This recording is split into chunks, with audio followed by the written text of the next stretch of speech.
Not saying that was a dumb decision. I don't know. His portfolio might have been better for him to do that. And then going to the other point in which you said, the people you trust, all that stuff just comes from research.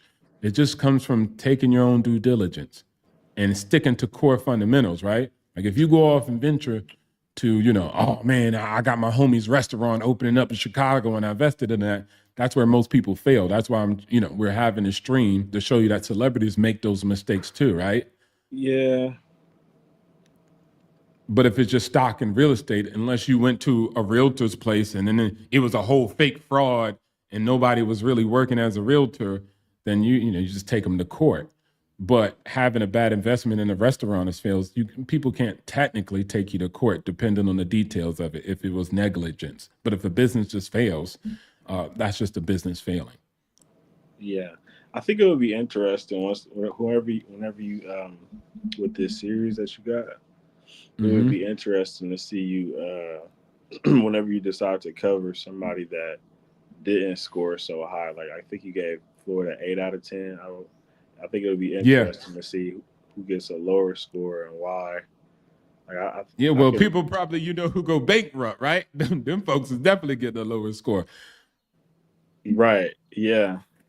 Yeah, probably some rappers. Some rappers, a lot of singers, and then even entrepreneurs, right? Even companies. I could cover a company that actually fails in doing the same thing, right? Like Kodak, they'll get a 0 out of 0 because they went bankrupt and they're out of business. Blockbusters, right? These people created technology and then didn't add a value. So then when the technology came out, they were left holding the bag, right? So that was a poor decision. But it happens. It's not like they're stupid. It happens to many people. But again, yeah. People who get bad scores, we're going to have them on the rich and famous, whatever title I give it. But I just think people could relate to it and be like, oh man, Floyd, or oh Kanye West, and then we could break down and say like, yeah, they get so much money, how they end up broke, and then I translate it to you normies are just the same. Yeah. Y'all can go broke too. How you have that, how is it that 52% of 6-figure earners in the United States of America are living paycheck to paycheck? How? They trying to have the money and the cars. And they trying to live like Floyd. So net, right? Yeah. But net, you get what I'm saying? So whether it's millions or hundreds of thousands, it's never the issue. It's creating a skill set called wealth management and generating money outside of possibly earn income or your talent and skills. Making money generate money. And that's something that most people don't get to see.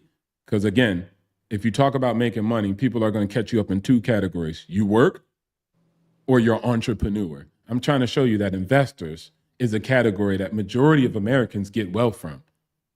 It's not entrepreneurship, and it's not just like just working a job. Most people get financially secure by making their money work for them. So 401k, it's not sexy, but it is what it is. Hold on, stay right there, Digital Nomad. I'm gonna bring up RT. RT is in the building. Wait, hold on, RT. Let me do this real quick before you go in. We got LP says makes sense, and then says my problem is finding people I can trust. The more successful I get, the more people around me just want to use me. You got to find a new circle. As much as y'all spend time finding shorties on Instagram, convert that into energy of finding a good circle to connect with. I hooked up with Jewish partners that took me to the goddamn stratosphere, but I took time finding those individuals while my friends that were working with me were swiping left and right on Tinder trying to get some pootie tang from Israeli girls. I was swiping left and right on bigger pockets, trying to find venture capitalists and people who were on my paradigm and people who were smarter than me. And I got in those rooms and added value. And those individuals had the history and credentials. You don't have to question it when a guy sold a company for $1.5 billion and he has a history of delivering people their returns, unless he's Bernie Madoff. All right, shout out to LP. I don't know if there's anyone I could really trust. That's my main issue. And then LP says, one lottery guy said winning the lottery ruined his life. Can you imagine that? That's some first world shit. I got $1 million and it ruined my life. All right, so D-Word says, I'm good. The VA pays my bills. Shout outs to the VA.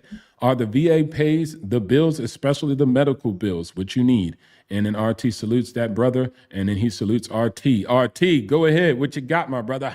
What's going on, brothers? Appreciate you bringing me up. Obstacles. What's going on, Digital Nomad? Great conversation, great topic. It's one that's always needed in our community, bro, because we are way behind the times. I just had this conversation with a brother of mine because he was upset at Walmart with the whole DEI changes that were going on and how they were cutting people loose already. They starting to have some downsizing going on at Walmart. And he's thinking it's all going to be diversity hires and this, that, and the other thing. And I'm like, and why would that be a bad thing? Yeah. So what was your explanation to him, and what did you say to him? I said, basically, because why is that, RT? Are you a goddamn capitalist? God dang it! Why? No, man, you the evil person. Go ahead. Yeah, I'm going to be as evil as I need to be, because that's what the system is that you live in. And if you don't get on board, you get left behind. And that's the problem with us in our community specifically. We get complacent. We think we made it. We got into Walmart. Great, wonderful, awesome. Where's your plan B, C, and D? Where are your other burgeoning markets at that you're trying to expand in, not only locally here in the United States, but internationally? Why aren't you going through Alibaba? Why aren't you going through Temu, Wish, and all the other warehousing companies that you can potentially go through in order to get your product on a worldwide scale, not just on a local scale, where Walmart is grinding you down to your profit centers so that you barely are making a dime while they can mark it up 30% on their shelves to move it off their shelves. And by the way, if it ain't moving off their shelves in a certain amount of days, guess what? They're going to cancel your contract and send you your fucking product back. Let's talk about it. Yeah, okay. Yeah. That's a good point. Now, I know you added this in the discussion, and I want you to highlight that a little bit. What do you mean, bro? I got a job. I'm at Walmart. I got to find other jobs? Am I allowed to? Now, let me not be so sarcastic. Am I allowed to? Because a lot of people just don't believe they're allowed to look for other jobs while they work with one employer. Bro, I tell people all the time, in any industry, the company is hiring you based on your merits and what they feel like they can sell you for. You are a commodity to the company that hires you. They pay you a salary because they know they can market your talents, your information, and everything else to the people that they're selling to and make a profit off of your own knowledge. So if you're being hired at $75 an hour, do you not know they're going to make a 30% or plus upswing on your fucking hourly wage? They're not dumb. You are. Because you're accepting a percentage of what your true value is. You sold your soul to the devil for a paycheck. And by the way, just to cue on what Obstacle says, show me your friends and I'll show you your future. So like you said, while you were in Israel, everybody else is swiping left and right on Tinder. You got in with the right type of people that showed you the ropes. I was mentored by white people. I was mentored by Russians. I was mentored by Italian people. I know what business is like. I worked in Fortune 100 companies in executive level management. When they hire you, they're hiring you for a purpose, but they also know your value and they're going to make money off of you regardless of what you think they're going to do. Or you're fired. It's that simple. There's no emotions in this. They ain't your fucking friends. Because the minute they fire you, they got 5 other people fighting for that same fucking position. Yeah. Let's get real. And I want to dress it up a little bit too. Guys, it's not like they're evil neither. Like the reason it's like that is because you are worried about your job and your family, but there's thousands of families underneath that entity and that corporation. Exactly. And if we have to let go 80% so 20% could survive, that's just what it is on some Twitter stuff. So it's like you guys have to go in order for the organization as a whole to survive, just like the Marine Corps. I remember one time something happened to me and I was like, I can't believe this. And then the general looked me dead in the face and said, look, if the arm's infected, we'll chop off the arm to save the body. And you're the arm in this case. And I just had to accept it. The whole entire organization is at fault here. And everybody will lose their job if we don't fire 20%. 20% has to go, guys. Right. They don't have time to worry about you and just keep you hired because personally it's good for you. You have to go. Right. And that's okay. All right? Just be happy you're not somewhere in Africa selling chickens in order to make it by.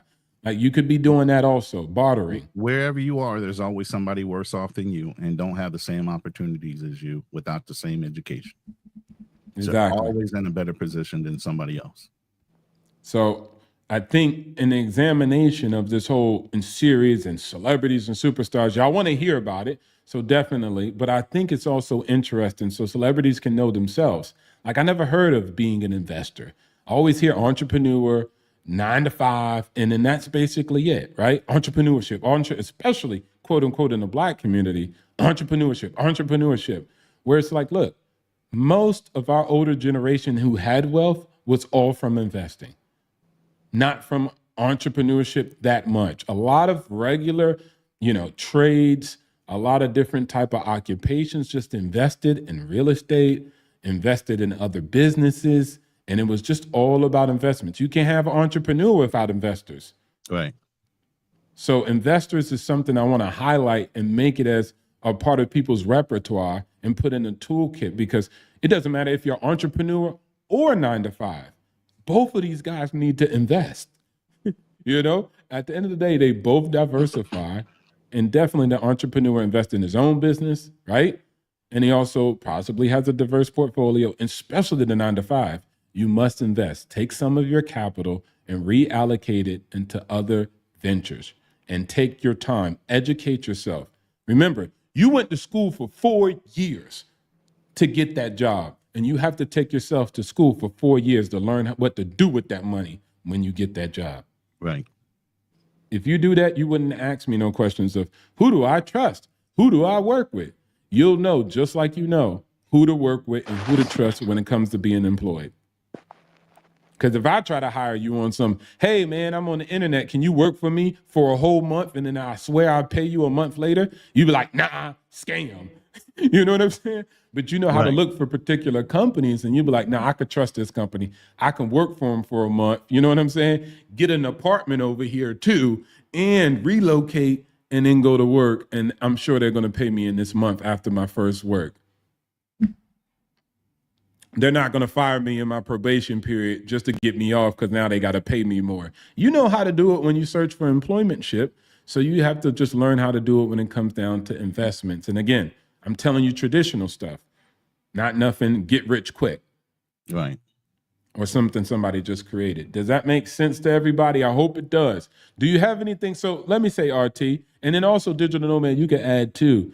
What would you give Floyd a score also, if you had to give him a score? What would you say, 0, 1 to 10? Honestly. Yeah, go ahead. Yeah, you got it. It's all right. I would give it's all right him, if it's different. I would lines. give Go him ahead. 5.5 to 6. I knew it. Because he's surrounding himself with the right type of people. He doesn't know for himself, but he's at least taking advice from people that are in that level or better of where he wants to be. Like you said, he didn't have to take that fight if he knew how to liquidate certain assets or reallocate those assets temporarily so that he can make that payment and be free and clear without having to put his body or his mind in jeopardy, because obviously you're taking a risk every time you take a punch to a head. But if you really know the story behind Floyd is, who helped him in business first? 50 Cent. Now, who was that? 50 Cent helped him. He helped him with Money Mayweather Productions. Money Mayweather Productions was actually built and incorporated by 50 Cent and turned back over the money to Floyd Mayweather when he got out of jail for his grape charge. Yeah. Okay. See? Boom. And then there was an argument and beef about that because Money Mayweather at the end of the day said, I didn't ask you to do that, but he actually did indirectly. If you listen to the interviews by 50 Cent, 50 Cent was being a good friend of his, took $1 million or whatever, and actually incorporated his promotion company and everything else to get him down the road. So when he came out to a whole fucking company that 50 Cent helped him with. Yeah. Yeah, I definitely got it. I'm going to do 50 Cent. Shout outs to 50 Cent for that. And yeah, that's definitely interesting right there. So there you go, right? And I'm pretty sure there was many people that Floyd could not trust, right? But 50 Cent happened to be one of those people that actually, did right. And I think up and 50 did the Cent, right thing for his buddy. Yeah. Yeah. With his knowledge. And you know what? It's like, I don't know for sure. So this is allegations. This is what I suspect, but it's not like something I'm going to say I know for sure. But I could see it because when 50 Cent articulates himself in his investments or his ventures, he articulates in such a way where I'm like, okay, obviously he has a large role in creating and structuring his portfolio. But when I hear Floyd talk about it, it's kind of like in a way where it's like, okay, he's around the right people more so than Exactly. him really taking that, you know what I'm saying? Having the rhetoric Exactly. and being able to Right. He articulate it's doesn't like, know oh, the wow. exact verbiage. He just knows he's around the right people with the right verbiage that knows what to do and the right kind of moves. And that's the same thing with any major corporation. You should be surrounding yourself with people smarter than you are. Mm-hmm. And if that be the case, then I would definitely give him, reduced points for that. And it's not because out of spite. It's guys, you really have to understand your own. And what happens a lot of times with celebrities is you're you're so much focused on the music, but you ain't focused on your own portfolio. Like I'm telling you, the game is other people are setting it up for their own conflict of interest. It's not evil, it's not bad, right? But if you're just sitting up here like, oh my managed portfolio, he's going to take care of everything. He's taking care of my wealth. I'm focused on the lyrics. It's like, that's not good. You need to focus on your actual assets and your money that you got. It's funny. There's the saying, it's better to have one bird in the hand than two in the bushes. And while you're writing your music, you're focusing on two birds in the bush. Yeah, if I drop this album, I can go platinum. And it's like, bro, you already went platinum and you already have wealth and you're focused on goddamn maybe two birds in the bush now. You need to focus on the one you got in your hand and the wealth you already generated. Right. Same thing goes for 9 to 5 individuals too. Digital Nomad, what about you? What would you get? Let me just get Digital Nomad. Digital Nomad, what would you give money making on your list if you had to rate him? Mayweather, yeah, I give him I give him a 10. Because and I want to speak to something that what's his name, Ronin. Speak to something that he said, he said that even though Floyd might not understand, he said something along these lines. Even though Floyd doesn't understand the finances and everything, he surrounds himself with people who do, like 50 Cent or like whomever may be his financial advisors. And I think I heard you say something like this, O2O, like you leverage other people's intellect or something along those lines. Yeah. Does that sound right? Yep, exactly. Keep going. You got it. So so even though he doesn't understand it, even though he may not be smart enough to understand it, all he know how to do is box. But okay, he's smart enough to understand, okay, I got a team around me that does understand it. I got a team around people around me that do know how to invest the money and know what to do with the money, even though I don't necessarily know what to do with it. So yeah, I respect him. I get for it. that. Yeah, I respect him too. But let me just do a little addition to you. It's not that he's not smart enough, right? Okay, not smart. It's just that he hasn't put that time in that, right? This guy, he became what he became in boxing, right? That's not, you have to be smart in boxing to do what he did, right? Especially since he didn't knock a bunch of people out, right? So he's super smart, but he has to just transfer that into financial literacy also, right? And then that's just the difference. Now, again, I think he deserves, like I said, all those, he got a good network, he's got a good connection, but we got to move out of circumstance and just an environment because the leader must know what he's doing so he can actually fire people that actually turn from good to bad. And so if you don't know that, you're beholden to everybody else around you, your experts, right? Just like a president. President has to be up to par to a point because if not, his advisors are just going to take him over the hill. They'll realize, man, we got control over this fool. He don't know right from left and left from right. So let's just get it. So that could be a possible risk. Now, it's okay to have that at points, but you just have to grow out of that. Just in the long term. So that's just ways he could possibly improve, but necessarily doesn't mean he made bad moves. Now, point of context real quick, just to let you know, you do know 50 Cent is one of the biggest trolls when he don't like you, right? And at one point, because of this falling out, he trolled the fuck out of Floyd Mayweather because Floyd Mayweather can't read. So he literally had him on lives trying to read just a basic book while he was trolling them. Yeah, I remember something like that. Yeah. And this was all stemming from him helping his supposed brother. So then at that, he was trying to teach him a point. He's like, look, you don't know everything you think you know. And people like me are sitting here that are trustworthy enough to help you. And this is what you do to us. So he was kind of like slapping his hand on the way out the door. Okay. Of like, you need to value people that come around you that are trustworthy. Yeah, no, that makes sense. By you. Especially if that's true, you can't read. Right. That's definitely important. That's why I give him a 5.5. Now, has his reading comprehension improved? I don't know. I don't know the man that well enough to know. But this was several years ago. Hopefully. Yeah. Hopefully. I hope so. If I could put some hope in the air. Hope is not a strategy, but if I could. Let me hope. Real quick. I got a $5 cash app from D Ward. Thank you, D Ward, for the $5 cash app. He said it's great when the community builds each other up. It absolutely is. Facts on the city. Now, LP, shout outs to LP. LP says Floyd is just lucky he did not meet Don King in his prime. It wasn't Don King. It was the Jewish guy. I forget what his name is. The white guy. Oh, well, hold on. Let's not blame it on that guy. But it was him at first. But then there's nothing like owning your own masters. Exactly. It's the same thing. Michael Jackson went back and brought his masters. He went back and brought the Beatles masters. Even oh my God, the blind. Wait, hold on. Let me just read off these the comments real quick. LP says that's the only reason Floyd isn't broke right now. Followed up with meet the wrong person, get conned out of your fortune. Mike Tyson and Ali trusted Don King, both went broke. And then of course Black Phoenix Mars says fame, Y, polar, and then also salute the Black Phoenix, and then play off of lames. And then also D says, my friend helped me out a lot. A good network can forever change your life. Facts on the city. Go ahead, RT. Yeah, it's just like everybody in the music industry owning your own masters and not just letting the studio hold on to them. Once you make those checks, why don't you go back and reinvest and buy your masters away from your slave masters? Yeah, it just takes time. Charles did it. A lot of people have done where they went back and owned their own records because the royalties are massive. That's the thing. Yeah, they're good to go. Short term, we don't think long term. We think instant gratification and not long term investments.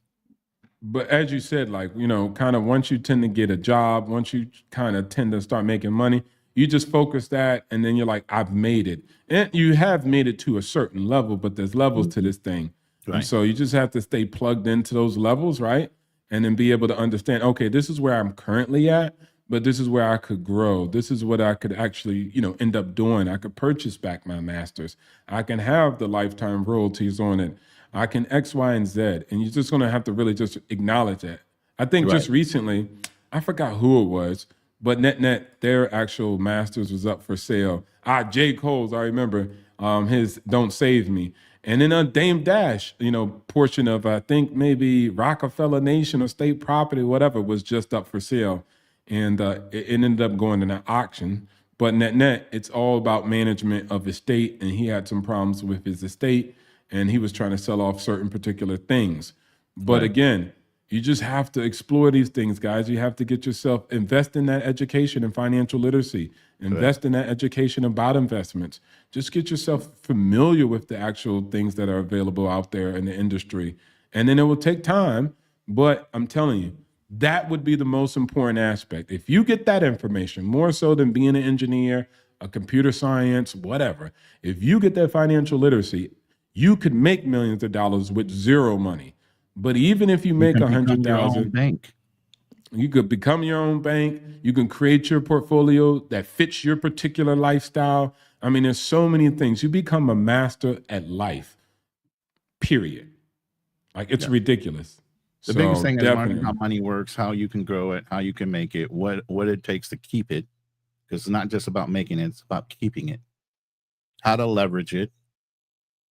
He could have leveraged some things he owned against a bank in order to acquire the $22 million he needed, paid him back over the interest of that leverage, and still had the $22 million plus. Could you imagine if you would have put $75 million in NVIDIA, and let's not even say NVIDIA, just in like a ETF, that spanned it over, the entire market. Like, oh my gosh, like, bro, No, he could have it's a, bought all those sorry. Lamborghinis just by appreciation alone. And it's Right. not even all of the appreciation. It's just like a quarter of the appreciation. So, woo. LP, But it's really about leveraging your assets versus your negatives. You need enough write-offs in order to keep most of the money you make. It's not about making 100K. It's about keeping the majority of it without having to pay it in taxes. You need positive resources and you need negative resources to offset your positives, so you can show a loss so you don't have to pay that much in taxes. Say you made 100,000, but you spent maybe 40 of that in business. So you really going up against 100,000 in earnings or 60,000 in earnings. The more you take off on the negative side, the less you have to write off on taxes. This is how you play the tax game with the government. yeah. Wait, hold on. Let me do this. LP says, keeping it is hard as making it. And taxes/lawsuit. It's actually funny that you say that, because like keeping it, that's the easiest part. Like you got control over that. Once you get the money, it's yours. You have to control yourself, which is the best, is probably the most realistic thing you could control. LP, Conor McGregor, for example, he's dealing with lawsuits and he's about to lose his money. Yeah, but not that much in comparison to his estate. I think he had to pay out like $250,000 when it comes down to euros. Plus, Digital he has nomad. a whole liquor company. Yeah, Yeah. he's rolling. He's actually one of the smartest UFC fighters. What do you think? What you got? You got anything? Yeah, I had a couple things I wanted to say. First, Yeah, go ahead. I wanted to ask y'all guys. Y'all are saying that Floyd, he could have leveraged maybe one of his portfolios, maybe one of his stock portfolios, borrowed against it to pay the money that he owed the IRS. I mean, It didn't even have to be liquid. oh sure. It was a stable asset. He could Okay. put that in an escrow account with a bank. The bank would guarantee the loan that he needed in order to pay off his debt, and they would hold that asset until he paid back the bank himself. Or he could have took a loan against the asset with the bank holding it in an escrow account where it's still gaining interest, and paid himself back a portion of that money until he paid off that debt back to himself. There's several Sure. different ways he could have done that without Sure. having to go and borrow it from somebody free and clear and having to pay them the interest. He could have paid himself back that interest. Yeah, he could have brought against himself whatever he had, Yeah. whatever asset he had. Yeah. So What's the next phase? Yeah, go so ahead. what I'm saying is, y'all are saying that he could have done that, but I'm thinking, well, is that necessary to borrow against one of your assets and then pay interest on that, when I can, if I'm Floyd, I can just go make the 22 million and fight real quick. I don't have to pay interest, borrow against one of my assets and pay interest on it over the next, over however long. Isn't it? Can it be argued that that could be a bit wiser or smarter? Because then in that scenario, if you make the money in the fight, you don't have to pay it back. Well, watch this. I think a lot, and then I'll let RT answer. I think a lot of it is just portfolio management, right? Like I really wouldn't know unless I see his portfolio. But what I would offer is, if that was the one way he could only do it, or he only knew how, that would be the issue. Not necessarily that he really took it. Maybe he did look at some things and was like, you know what? I'd rather just do it this way. I'd rather take on the risk. I'd rather blank, blank, blank. And, also people be having mentalities like, man, this is what I do. I'm the undefeated champion. And what I look like not fighting. You get what I'm saying? So it just depends on the actual person. But I'm just saying, if it was lack of options, then that's a problem. Okay. But if it wasn't lack of an option and just the option he chose, that would be confined, because I can't argue against his own mentality. People decide to do whatever they want to do with their portfolio for whatever personal reasons. But go ahead, RT. Hold on, I just got a text. Sorry. Okay, yeah. I got a little distracted there. Go ahead. Yeah, go ahead. The second one. Go ahead. One more thing I want to say. I think Lucian was saying that he don't know who to trust.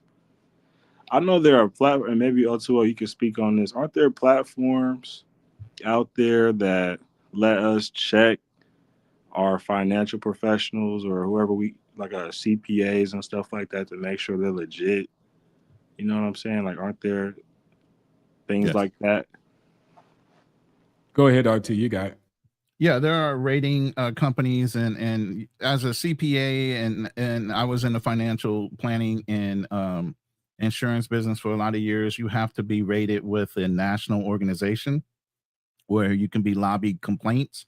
You have to carry E&O insurance, errors and omissions insurance of millions of dollars in case you say something wrong and mislead people because you're dealing with people's money. You also have to have background checks, fingerprints with Department of Justice. You got to clear a whole bunch of background checks and everything else in order to even be eligible to deal with people's monies at a certain net worth. So with all that being said and done, there are checks and balances. Now, are there thieves? Yeah, absolutely. Ponzi schemes all day long. Talk about that. It's thieves. Yeah. And the financial industry, absolutely. You turn your head one how second. How they steal your money? Like how they? You sign a document without reading, and that document gives them full carte blanche to do whatever the hell they want with your resources and assets. And then they decide that they want to give it all to themselves or some distant cousin on an offshore account in Switzerland somewhere. Guess what? You just lost your money. So if I'm a millionaire. Hold on. Pause right there real quick. All right. And I would ask you to just ask yourself a question, right? And just think about it. And you know what I'm talking about. Like he said, you didn't read. Mm-hmm. So most people's problem is, that's why you laugh. You know what I'm talking about. So most people's problem is they just don't read their own stuff that they sign on the back end. Now they're like, somebody scammed me. And it's like, well, did they or did you just not read? Right? Terms and conditions, most people don't all up in there, all in the T's and C's. You got to read the whole goddamn contract. But here we go. We spend most of our time scared of externals and drumming up spookism about somebody else robbing us, and we usually rob ourselves because we don't even read the contract we sign with our employers. We don't read the contract to purchase a home we about to buy. We don't read the contract for this and that, and we just kind of be like, oh, what? So also going back to what he was saying, people have licenses, and not even before we even go to scams and stuff, it's just also those people could be dumb too. Like they could just make bad decisions too as a financial planner. Mm-hmm. And so they're still certified. They're still like legitimately valid, but it's just also, they might not know what they're doing. They might, I remember when I went to my first financial advisor, I was like, I want to invest in Facebook. He was like, no, that's stupid. Why don't you invest in, Johnson & Johnson and blank, blank, blank? And I was like, no, I want Facebook and I got this much money from Iraq and I wanted to invest it. Of course, that would have been massive amounts of money today. I knew why I wanted to invest in Facebook. Right. But I couldn't articulate it against the financial advisor. And then he just ended up kind of just, I allowed him to herd me into Johnson & Johnson and X, Y, and Z. He put you in a Fortune 100 companies and didn't give you the risk factor that you wanted. Exactly. But I was like, I want it because I got this other money, which I saved, and you could just use it for that. And he was just like, no, it's stupid. I'm tired of this Facebook technology crap. And he was going off. Yeah. But see, he's just a regular human too, and he has his perspective. Right. Yeah, J&J is a safe company, Dan, so don't think it wasn't. It's a Fortune 100 steady grower. It was definitely a stable safe. Company. He was trying to put him in safe investments, and Obstacles had an inkling with Facebook back in the day that it was going to be a fast-growing thing. Social media was going to be a fast-growing thing. Most likely it was an older guy that was a little more like less wanting to risk your finances. I was in that mode. I don't like risking people's finances. I was recruited by New York Life and a whole bunch of others to get my Series 6, Series 7s, and I refused to do it. And the reason why is because I'm gambling with people's retirement money. And they're going to come for you. Like people be taking that personally. I would have been safe at the end of the day, but it still would have been my conscience. I'd like to go to sleep at night, and I like to sleep well. So I always advise clients to do safe investments versus risky investments. Even if you're in a 401k, as you get older, you should be dialing it down from high risk to low risk the closer you get to retirement. But here's the funny part about it is once it was like, hey, look, I get it. I'm going to take a smaller portion and allocate it into this higher risk. At that point, again, people are people, guys. So they'll have egos or just personal perspectives. And they're like, no, what I said is this, and we should just do it. And that would show up in real estate, digital nomad. You know about that, right? Hey, man, I could use this loan to do this. And they're like, shut up. No, you can't. And it's like, yeah, it is. It's right here. And they're like, man, get out my face. And you're like, what? That's not professional, right? Yeah. So it exists everywhere. So yeah, definitely. Where were we at? Let me just read these comments real quick. Shout outs to LP. I guess I Shout have one outs more to thing to add after you done. yeah. Add one more thing, and then we'll go back to your digital nomad. He says taxes can get steep, and it depends on what you're investing in, buddy. Some taxes and their brackets are almost zero, depending on what you're investing in. And again, per the tax code, not avoidance of it, but compliance with it. Correct. Black Man Travels in the building. Shout outs to you. LP says they outsmart you using word tricks and sneaky contracts. Actually, the contracts just got English on it, guys. Yeah, you just gotta read LP, them. fine print. And then he says, Don King did this to all of his fighters. He basically pimped his fighters, and you need to hire lawyers to review every important contract and outside lawyers. Exactly. That's important too. And then don't forget, the people pimp themselves too. So don't forget that. You got to have a pimp and a prosty. All right, cool. Dan, J&J is so safe. Flatline stocks followed by, yeah, I know, tech stocks were seen as risky in them times. And then somebody says, "Cutaquero amigos," speaking that. And then Black Travel Management. Amigos. It's Style Okay, Kings, there we go. buddy of mine, yeah. There we go, that international stuff. And then Black Man Travel says, actively listening, great conversation. And Dan ends obstacles. What are your top 5 stocks? I know Tesla is number 1 already, LOL. Well, I'm going to let Digital Nomad say what he had to say before that, Dan. Go ahead, Digital Nomad. No, you got it. You can go ahead. No, go ahead, Digital Nomad. Say what you said, because I'm not going to say nothing. Right. Go ahead. Digital. Look, bro. I'm old. I write notes because I know when I pause, I fucking forget shit. So I already know what you doing. Oh, you forgot, like, huh? What the fuck? I No, I got. I know. Okay, go, Dig. What you going to say? So hold on. I want to say, those contracts be kind of hard. Be like high level. I understand what people are saying. I guess I can understand why some people are intimidated by them. Yes. Some of the legal. That's a good word to use, intimidated. I could understand that, but that's no excuse. I suppose if they feel like they can't read it, they should hire a lawyer. Or nowadays we got Chat GPT and stuff. You can simplify it. Anyway, that's one thing. Right. The next one. I got it. What's the next joints? It's so too you were hard saying for something you, about, and ninjas can't read. Go ahead. Right. You were saying something about Floyd Mayweather and 75 million. What was that about? Oh, no, I was just saying if he took all that money he spent on watches and cars, he would have had and put it in NVIDIA. I'm just saying NVIDIA. It could have been anything, an ETF, mutual fund. I don't care. But that would have been just crazy, stupid, looking money. Bitcoin. Look at where it's at right now.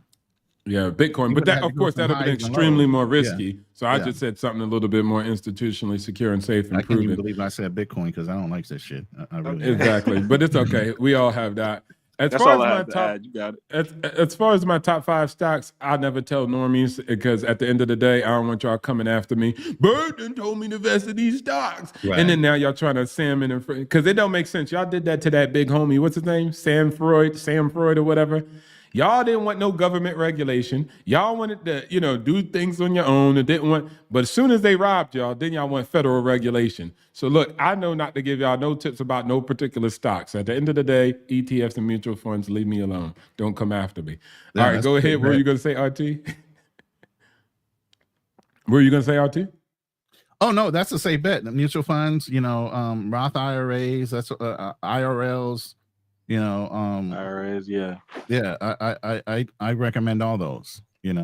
Besides for your Fortune 100 companies, if you want to do small investments in that. I usually tell people if you're already stuck in a 401k, go ahead and take the assets from your 401k. If you don't want to roll it over in 1035 exchange into some kind of a IRA, then leave it alone and use that as your taxable income in retirement while you're using your tax-free growth from the other products I recommend in retirement that you don't have to pay back. You can pay yourself back on those.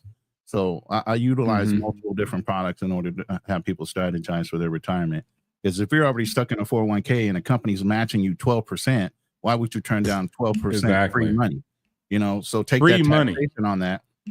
But understand you're going to be forced to use it by 70. And when you touch it, they're going to take their money first. Uncle Sam is basically having you save money for them. But if first. you just leverage Right. it the whole time, then you'll be pretty good. Leverage Correct. it wisely and borrow against it wisely. It's ridiculous. You're your own bank at that time. And then, like you said, also, they're matching. It's 100% gain. And here's another thing. Y'all ninjas be running around talking about, man, I watched this YouTube video where I could flip couches and flip a pallet and do all this gig economy stuff. And y'all not even just investing in your 401k, which we said if they match it, that's crazy loot in itself. Right. So again, you're always looking for nickels and dimes when you got dollars right in front of you. You're always looking external for something new when you just haven't conquered yourself yet. There's things inside your current portfolio that you could magnify, right? You're out here talking about, hey man, how do I get an extra 10% raise? When I'm looking at you and saying, bro, your accommodation and your taxation is the thing that's costing you 30% of your annual income. So let's focus on that first. How do we focus on it? House hacking. How do we focus on tax strategies? How do we focus on doing things that the IRS wants you to do so you can reduce your tax obligation maybe? Those are the primary focus. Focus on your current estate. That's where the actual attention needs to be paid. Because watch this. Once you get the increase in income, once you get the extra money coming in from this side hustle, you still don't know how to manage the money. You still don't know how to. You need to fix that part first, and start while you're smaller. Yeah. I tell people all the time, they're like, man, I only got $100. What I'm gonna do with that in the stock market? I said, bro, would you rather me give you $1 million later, and now it's your first time signing on to a brokerage account, and now you got to put $1 million allocated in the stock, and you don't even know how to actually buy something, and you hit the wrong button. You know what I'm saying? You hit like a limit, and it's too high, and then you end up buying stock, and they're like, there's a dummy who want to buy the stock for $50 overpriced. Fill order. Like, you know what I'm saying? So you want to just take your nickels and invest it first, so you're just familiar with the process, familiar with the program and the platform, and then when you get more money later, you'll be already knowledgeable of the platform in the whole entirety. That makes more sense. Facts. So, wait, Digital Nomad was about to show himself. Nah, all right, that's a dark game. he turned that off real quick, yo. And then Styles King Travel says, I love investing. Thank you, please. We got to love this stuff. And guys, I'm telling you, it might sound crazy when RT talks about it or I talk about it, guys. It's like Final Fantasy football team where you actually win a championship. Unlike, I don't have to put my attention to what dumb quarterback does this and then plan and put them on my team. I put real life CPAs, lawyers, and investors on my team, and it changes my real life. I become a championship winner. I become richer than the celebrities. So it's like, I'd rather focus on that than focus on some goddamn football fantasy and some avatars on a video game. LP says, one question, what do you think of MicroStrategy obstacles? I'll let RT talk about that if he knows anything. Not. I don't deal with the stock market. I told you, I refuse to get my Series 6, Series 7 for a reason. I don't play with those numbers. I play with safe options. IRA, where you're paying with tell us about that. Tell us about Palantir. Index universal life plans. I talk about things that you can get safe, guarantee, point-to-point growth of anywhere from 7 to 15 points. Boring. I want to get rich tonight. Okay, I want to get rich tonight. You go ahead and give them that advice right now. By the way, none of us are financial planners or licensed right now. So even though I got all these licenses, I let my licenses go. I just do consulting right now. So all my walls are full of licenses. So what you see on these walls right here, those are actually legitimate licenses for different states. Come on, man. So, I want to know how I'm getting rich tonight. Styles King Travel says, I've got to set up, or what is it? I got to get up super early, but y'all cooking. Yeah, go to sleep. Get them Z's. That 9 to 5 is important. Appreciate you, bro. Dan says, no, you don't understand. Styles King has a couple Airbnbs. This brother is putting it down when it comes to developing his assets. Who? Dan? Styles King. Yeah, Styles King. Oh, Style King. Yeah. Well, no, get up early. I didn't know what I didn't know what getting up early hustling. was for. Even though he's got all these resources and these assets, he's still growing. That's what I said. He's still going 9 out to there 5 and is getting his money. important. Yeah. I don't invest and start undermining 9 to 5. Man. He ain't stopping. He's still pushing. And but I just wanted to highlight, 9 to 5 is important. I'm not one of those people who be like, you stupid, you a bum if you want a 9 to 5. 9 to 5 got me everything I got today. It wasn't from Right. no crazy entrepreneur deal or I got big on some investment. It was 9 to 5 and just reallocating that money that my employers paid. That's why I don't hate my employers though, because I made do with their paychecks they gave me. So, anyways, Dan says, and I didn't put it on them. They weren't supposed to take care of me. I took care of myself. Right. Dan, it's fine to say your top 5. Just always give a disclaimer saying you are not a financial advisor. Now, I'm good, Dan. I get you, though. People like to play the blame game. And do you buy You ain't gonna options? get me to say shit. Do you buy options or strictly stocks? I don't mess with that option stuff. I tell you that. I don't be trading like that. And then Dan says facts. Paper trading is best for beginners. And then D says it's hard to invest if you're spending $600 per date with your girlfriend. I heard in prior podcasts somebody spent $600 to date a chick. That's crazy. Oh, D, No, Ward, that's you bring not that up? crazy. I know who he's talking about too. That's a big investment, D. That's the biggest investment you'll ever make. Oh, yeah. LP says option trading, dividends, passive income. And then There D you go. says don't waste tons of cash on dates. And I think that's Facts. just facts of life.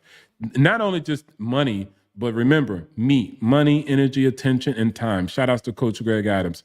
You spend all that in that marketplace. So guys, just don't look at the money you paid for the date. You spent money, energy, attention, and time. I always said it like this, and I simplified it, and then I'll pass the mic to Digital Nomad.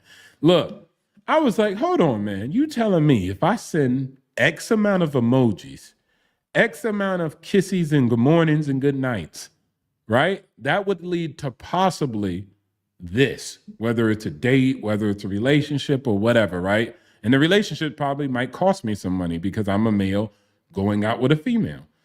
Or I can redirect that money, energy, attention, and time into swiping left and right on lenders, right? And that would lead me to a guy who says, you want to buy what property for $1 million?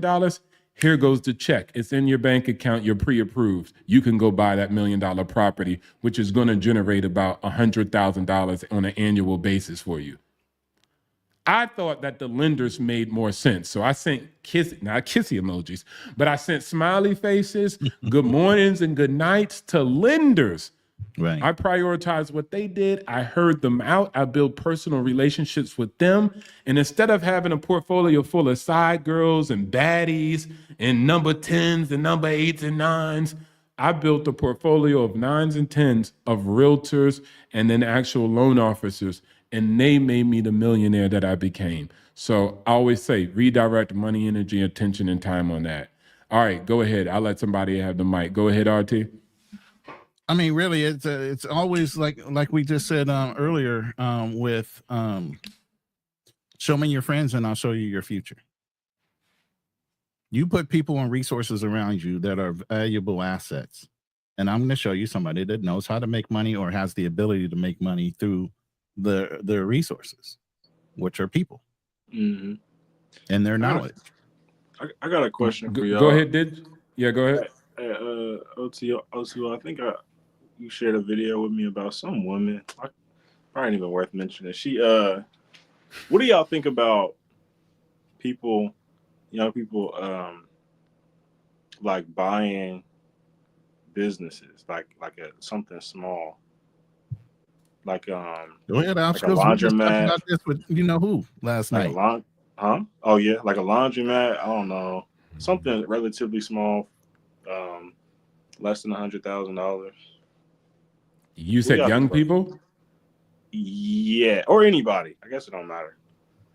I wouldn't say anybody. I would just say young people, because again, the ventures that you might be taking on comes with higher risk but higher reward too, and especially businesses tend to do that.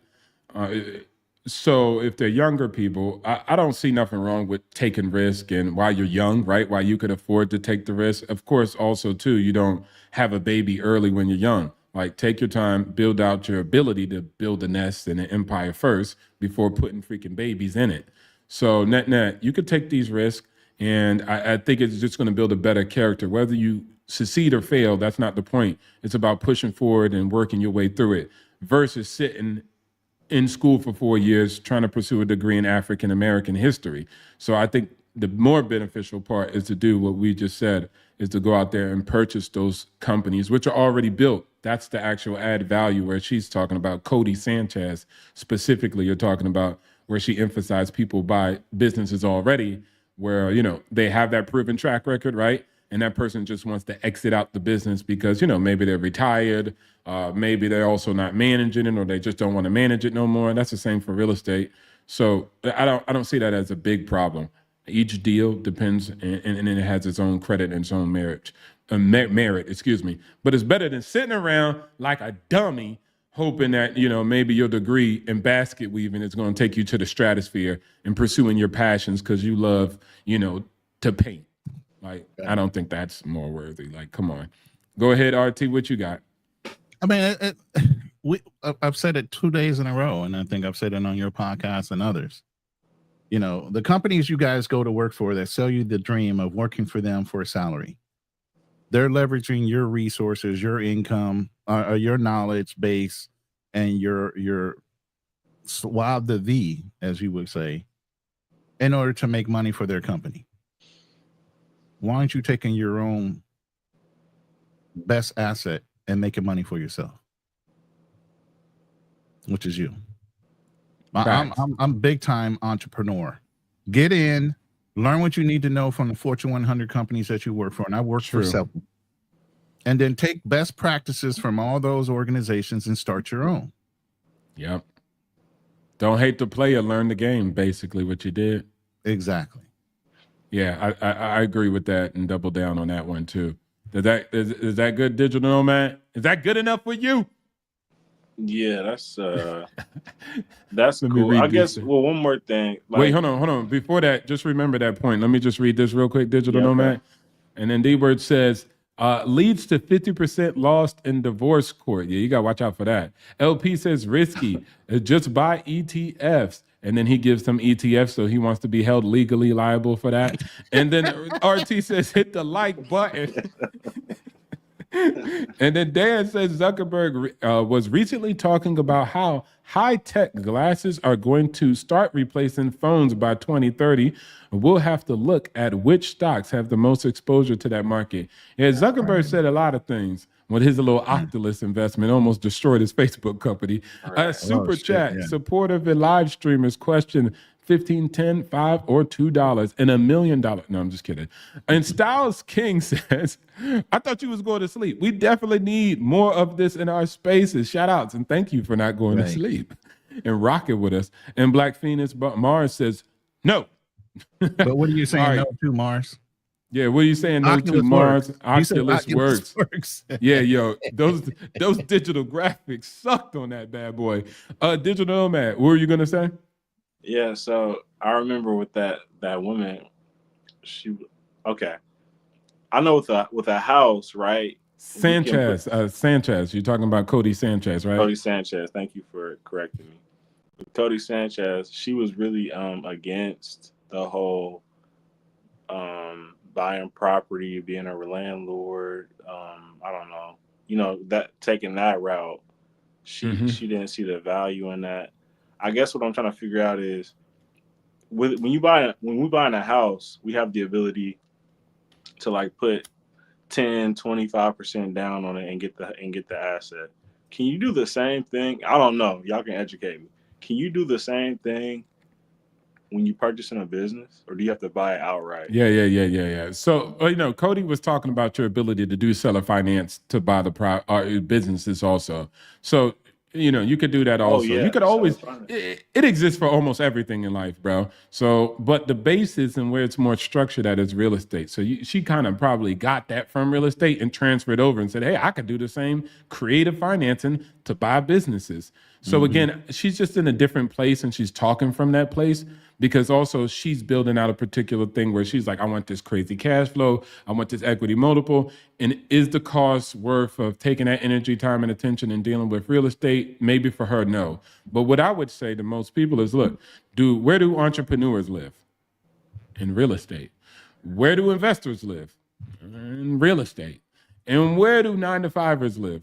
In real estate. So when I always tell you guys a house hack, hacking the American dream, this is just a beginner course to get you guys familiar with investments and, profits and expenses and managing certain particular things outside of just making money from a job. And then you could possibly say, you know what? I got my little house hack. I'm living. I'm straight. I don't pay no expenses. Remember, largest expenses is accommodation and taxation. That solves that. And it gets you introduced to the investment world. And then after that, you could say, oh, I want to, creative finance with one of these businesses. And you could do that too, but you still need a home to live in. So that's why it's still better to kind of just go along with that. But she's just talking from a different place. Plus, also, no knock, she sells a platform that teaches you how to find these businesses. So, she's going to be promoting that too. Right. I had to figure out who Cody Sanchez was, so I had to go back and look her up real quick. Cody Sanchez is a YouTuber. Talks about and other things. She's a YouTuber, talk about a bunch of things. And it's funny because the reason I found her initially, she was just talking about, look at the success rate of real estate. Look at the success rate of laundromats. And so she was like, get started with these because the success rate is just so high. So she was just using numbers to quantify, like, this makes sense because it has a high success rate versus people saying, you know how people are, I want to open up a restaurant. I cook a hell of a crazy chicken. Right. And it's like, one of the highest businesses you can open up is a restaurant. Exactly, right? And then they get family members to invest their money into it. And so now you see where people get that, I don't know about investing because they invested in maybe a restaurant or a barbershop. And so she was just like, look at these numbers of success and kind of go that route versus just trying to pick anything in the galaxy, right? And having to create an audience and a demand for these things that you just created. So I liked her that, but now she's just talking about no-brainer investments. No-brainer investments, right? Yeah, something like a laundromat, or even like you were saying yesterday with mobile homes, mobile park homes, and different things like that. Yeah. So does that make sense to you know, Matt? Yeah, it makes sense. Thank you. Yeah, and then don't forget, all of us, when we be talking about investments and us people like RT, me, and Cody Sanchez and Grant Gordon, man, we just be arguing about like millions ways to skin a cat. But net, we just be like, nah, well, you got this portfolio and you do it. No, you never borrow bank money. No, you use other people's money. It's just like, at the end of the day, most normies, guys, all of it's pretty applicable, right? Everybody has different strategies depending on what they're building out for themselves and how they perceive things. But all of it is necessary for the conversation in general. That's why I never tend to be like, this guy's wrong, I'm more right, or this guy's wrong and his advice wrong. Y'all never even heard of none of this stuff. So y'all definitely need to hear all of it because, again, these are not the means we usually supply something for ourselves. The means is, hey, man, I'm going to take a skill, trade my time, and get money. That's all we know. Black Phoenix Mars says, obstacles. Do you think musical chairs property selling has an end? Yeah, that's funny. Musical chairs property selling. And then Dan says, Elon should list SpaceX on the stock market. He doesn't kind of want to because of many reasons. Private. Yeah, he's private, but you can buy stock on SpaceX. You can still buy SpaceX stock, but it's a pre-IPO phase, meaning whatever price he sets, that's the price you're gonna pay. Yeah. Yeah, you could buy it, but you got to be accredited investor and stuff. And then that comes with its own requirements. But also at the end of the day, too, it's like he doesn't want to, because when you go to the public markets, man, everything becomes a short-term game versus a long-term game. And right. so now his Starlink product is online. I just looked at his code is ARKX is the code for Starlink. So if you want to invest in Starlink, you can do that. Yeah, that's probably like some entity that owns some private shares of SpaceX, which represents. That's what it's. Yeah, because it hasn't been broken out into its own entity yet, which is speculation. It might, but we don't know. We're not quite sure. But again, remember, guys, when things go public, it tends to come with all these constraints, all these regulatory regulations. Just an example, Falcon 9 and all the previous ships that he sent basically satellites up with, they're good enough to make a profit and send up things. But doing Starship, that's kind of like an added value, a high risk, not a high success rate. But if it matures and materializes, that's a real benefit. But if he was in the public sector, they would nail him from the cross for doing stuff like that. Because you know how it is. even Steve Jobs got kicked out of Apple because he always pushed the envelope on unnecessary things. Like the markets are like, bro, we're selling product. Stop trying to worry about the font and spending so much money to make the font on the keyboard better. Like that's stupid. But of course, it's all this conflict of interest and a bunch of short-term sellers and traders looking at candlesticks. So he doesn't want a lot of companies are not even going public nowadays. There was way more companies going private in the old days than going public now because they just don't want to deal with the public scrutiny and all the ups and downs of a volatile market because somebody had sexual relations with somebody and now the stock plummets. Like, what kind of nonsense is that, right? I mean, to your point with Polaroid and Blockbuster, these guys started the industry and production, but they didn't want to grow with the times. They didn't want to roll with the punches. They didn't want to adapt and overcome. They sat in complacency and saying, I'm safe. I don't need to do anything. We're the leader in our industry. Why should we have to change? Yeah. Because time causes you to want to have to change. Technology causes you to want to have to change and evolve. The ones that are complacent winds up dying. Look at where Polaroid is now. Look where Blockbuster is now. Everything's digital. You don't need to go rent a fucking tape anymore. You can get them online. Those was the days, though, Blockbusters, man. Remember, you used to fight to get certain things. Yeah, at the stores. Yeah. Dang, man. Video games and everything. Shout outs to Dan. Exactly. Only accredited investors. And Black Man Travel says it's too late for late bloomers, 45 plus, to invest. Well, RT, speak to that in a second. And what would you recommend for a first timer who has never invest? Education first. Educate yourself. Always educate. Like, I never just prescribe anybody with anything, bro.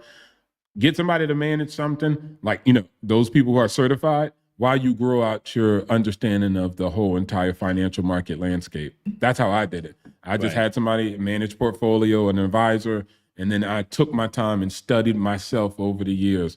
And once my knowledge surpassed his, then I took over my own affairs. And then still, I allocate a safe allocation towards those because I could be wrong too. So in my state, I err for that because I'm not too hubris to think I know everything. I could be wrong. You're absolutely right on that.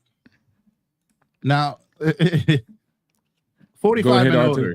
45 and older, man. So 45 and older. This is what I'm telling y'all. If you have 401ks and you work for multiple companies, first of all, make sure you kept rolling your 401k from one company to another. You might have left a 401k dormant somewhere at a company that you left. Go back and find that out. Facts. I know I did. And then figure out how much is left in that balance and move it over to I don't even know where it is. Account if you want to, so you don't take any taxation hits. No, I think I did that too. Like, how do you find that out? Yeah, I was about to say, how do you find that? Because I'm gonna have to go back and research that. It might be a good live Chat GPT real quick. Yeah, right. GPT that shit. But I think there's a way that you can Google it and find out if you have any 401ks. A lot of 401ks standardized through Fidelity. And even though you might not be with that company, you can still contact Fidelity, give them pertinent information. They should be able to identify whether you have multiple accounts open based on the different companies you work for. But yeah, I would combine them all into your current 401k. If you are looking at possibly getting out of a company and wanting to roll your 401k into one other investment, or you wanted to clean out your 401k, it's a good time when you leave a company to do that without taking any taxation hit. You can roll it into a like for like item. So a 401k can roll into a Roth IRA or an IRA as a 1035 exchange without you taking any taxation hits. But if you want to liquidate it, then you're going to go pay Uncle Sam that tax. You do have that right when you move a company. You don't have to necessarily keep that 401k whole. But if you already started that bundle, you might as well keep it rolling and rolling into another open account or roll it into your next company's 401k. And see the disclosure below. But again, right, like I said, this is something I did for a long time. So I would always tell you, verify everything with a CPA anyway for taxation benefits, because I'm not a CPA. I will tell you that. But I know my strategies are safe strategies when it comes to safe investment, rolling over products from one thing to another, and the rules behind them. Yeah. And again, not investment, tax, financial, or legal, or real estate advice. Consult the experts for advice. And I just put that there because I don't want homies coming for the big RT. All right. Also, let me ask, so Digital Nomad and RT, let me ask you something. Do you think most people are Floyd or MC Hammer when it comes down to their own estates and their own portfolios? Which one are they? MC, it's kind of before my time. How was he? Now, Well, which one is in a better position? Obviously, it would be Floyd, but I mean, what do you think most people are? Regular, average people? Are they in the MC they're Hammer MC situation? Hammers. They're MC Okay. Hammers. The shit gonna run away from them real quick, real fast. What without the broke proper you people around them. from a more relevant time? Can I put for Digital Nomad? Who's somebody who had that issue with finances? Huh? Yeah, I don't know any current ones. I Yeah, mean, there's a lot of dang. rappers that go broke real quick. I don't know Yeah. which ones we can name off that are more current. Just a rapper who went broke. That's basically most NFL players. But Yeah, that's true too. what Yeah. do you think, Digital Nomad? They said Bow Wow went broke. Nah, I don't know. There you go, Bow Wow. So there you go, Bow Wow. Which of people more into Floyd or Bow Wow? What do you think? How do I think most people are? I would say most people are. Yeah, probably like Bow Wow. Okay, Like Bow Wow. They probably don't really. They all right, but they trying to make it seem like they're doing better than they really are. You know what I mean? Oh, so they're keeping up with the Jetsons, basically. Trying to keep up with the Jetsons. Yeah, there you go. Shout outs to D. He says, my drive is lowered because I have a job I like. Not sure how to get around that stumbling block. Well, I'll let RT speak on that. Hold on.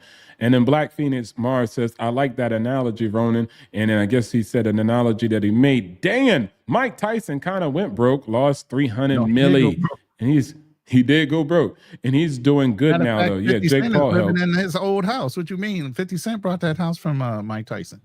Right? Yeah. So what do you think about this one, RT? His drive is lower because he kind of has a job and he's not sure how to get around that stumbling block. Well, like I said, there's other ways of moving your money around in your 401ks. You're going to take the taxation hit now or later. You have to decide how much is in that account and whether it's worth you taking a taxation hit now to invest in something else or to continue to roll that sucker over and defer taxes. That's the biggest thing you guys don't understand. 401ks were never meant to be really retirement vehicles. They were actually meant for executives. The pension was the retirement vehicle for people that work for companies, but pensions last until you fucking die. You think companies want to pay you until you fucking die? No, they don't want any responsibility once you stop working for them. So that's why pension plans went away and 401ks came in place. 401ks were never meant to be part of the three-legged stool retirement plan ideology. Mm-hmm. If you guys don't know what that is. There's a three-legged stool ideology that they use in retirement. One leg is Social Security, one is retirement planning, and one is Social Security, 401 or pension plan, that's what it was, and retirement savings. So that was your original three-legged stool. So pension plans got ripped away from you. Now you got risk of 401ks because 401ks are actually mutual funds that are on the market. So when the market fluctuates, so does your investment. So in 2008, when the market took a dump, guess how many people came out of retirement that had to go back to work because they lost $200,000-$400,000 on the market when it crashed? Everybody that was retired on a 401k plan and had already lost their pension options. So that's why a 401k was never meant to be a retirement plan because it's still at risk. It's volatile. So that's why I say as you get older and closer to retirement, you should be turning down your 401ks from high risk because you're young and you can recover to something of very low risk by the time you get close to retirement because you don't want to gamble what's in that pot. And there's sometimes where you can invest all the money you want. You can take that 6% match, 12% match over the years that you work for the company, and you barely got $40,000 to $50,000 in an account by the time you get done. So it's still not going to ever be adequate enough for you to solely live off your 401k. It's always looking for one of those other legs of the stool. whether it be Social Security, which is not promised. But thank God to illegal aliens and illegal immigrants, they've contributed $84 billion of uncollectible resources back into the Social Security retirement fund because they've stolen ID cards and numbers that have paid into the system and they don't have access to it. Oh my So gosh. thank all those immigrants you hate and you want to deport. Dang. I like that. They done got us. They done got us, man. $84 billion of immigrants' money has been contributed into the retirement funds for everybody else in America to utilize. So say thank you for them. Yeah, thank you. Shout out to those big homies. System. Black Phoenix Mars says, "Now increase your skill set." Yeah, that's interesting, guys. And I hear y'all often speak about that. But one thing I'm just going to pull up on the screen. And if you don't know now, you know. This is pretty much simple. You know what I'm saying? It's nothing too complex. Y'all go ahead and get that cash flow quadrant. And it's like, once you understand the cash flow quadrant, I would call this the holy grail, the Bible. Everything you need to know when it comes down to financial literacy. And you build off the basis of this, right? And so it's pretty simple. Trading time for money, employee, and even you guys who own a job being also an entrepreneur. Now, it's not bad. There's levels to this game. But again, owning a business where you leverage your network with people and then they make you money, and also an investor where you have money and it works for you and give you back a return. Just learning about this cash flow quadrant and starting from that basis and building yourself out, it's just a good way to start. Go ahead and get yourself the Rich Dad, Poor Dad, right? It's a little story that you can read. It's a connective. And look, if you read it already, if you be like, yo, O2O, RT, Digital Nomad, I read it, and you still is broke, you need to reread it. Because the thing is not just to read the goddamn book, all right? It's about actually living by the book. Yeah, read for comprehension, not just to read it. Yeah, exactly, right? It's about acting on it too. So net, it's cool to read it. That's good. Congratulations. All right, cool. You get an A for effort, but an F for failing at real life changes. So we're going to just try to get that going. Now, shout outs to Floyd for being this example today. You know, Floyd, no disrespect. You still doing your dang thing. But at the end of the day, okay, so Black Phoenix Mars says, I'm confused. What's your point? Kind of spell it out a little bit, RT, so you can come from a different angle. Well, I'm trying to, because I seen Black Phoenix Mars comment. It says, no, increase your skill set. I need a little more information from what do you mean by increasing your skill set, and what parameter are you saying to do that? So that you're better at investing, increase your skill set so you're earning more money. Which way are you going with the increase your skill set? And maybe I won't be so confused, so you won't be so confused. All right, yeah, ask that back in chat real quick, Phoenix. Let's see what this dude's talking about, man. Investigation 1. Digital Nomad, you got anything, bro? Part us with some wisdom, bro. That's it. I appreciate you for having me. All right, so closing statement. What you got, man? I know you got some wisdom. Drop it on them, man. Drop that wisdom. Drop that knowledge on us. Drop that knowledge. Yeah. Just keep listening to O2O. Keep following his stream. He's a great he's a great source of information. He has nothing but knowledge for all of us. That's all I have to say. Bad. And I did not pay him to say that. All right, cool. Back. Thanks, right, Digital Nomad, man. Peace. Shout out to Digital Nomad, was in the building sharing that information. Treasure Trust information. Okay, RT. Wait, hold on. Let's see if he says something first, RT, and then you can hit up with the closing statement, because I want you to kind of. I'm writing out bullet points for the closing statement here. So okay, bet. Waiting on. Yeah, guys. We're waiting on you, Black Phoenix. Go ahead, brother. Yeah, Black Phoenix. Come on, man. We waiting on you, bruv. Come on. Now, shout outs to everybody who's here with the stream, man. Again, we're going to talk about finances. We're going to continue to do this. I got RT in the building, and we're going to start building on this. I think it's very important to talk about these celebrities, and so people could see it as at least an example. Okay, so here we go. Black Phoenix Mars says, in order to earn an investment, you need to learn an investment. But from where? Obstacles drop a chart, but info. I guess the chart, that Foursquare that you were using, he wants you to reference that chart for basically the question he's asking. Okay. Can you pull that chart back up real quick? Yeah, I got you. Boom.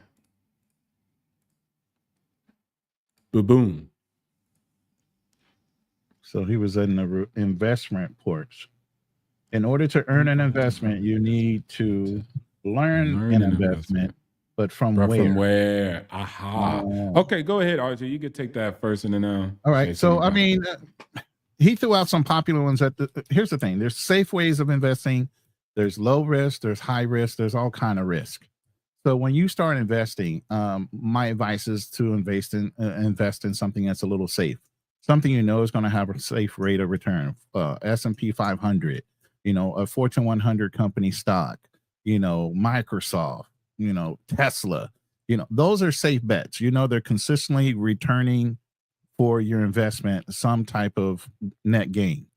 So they're not too thought provoking. As you get comfortable with that and you start learning and reading and getting more indoctrinated into investments, how they work, how quickly you can turn over investment, when do you trade, when do you let go, how long do you hold on to things, then you can start looking at higher risk short-term investments that might turn, within a day or two. It might be a low, but it's going to automatically flip back up in within 48 to 24 hours. So then all you're trying to do is predict what your net gain is from, maybe you invest when it's at $2 and within 48 hours it might be as high as 10.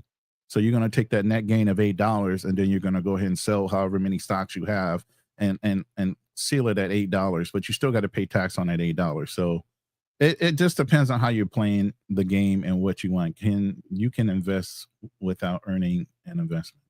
You can't invest without earning an investment? I'm not sure how that's worded. Yeah, I think you might have meant say learning. Wait, hold on. Let's see.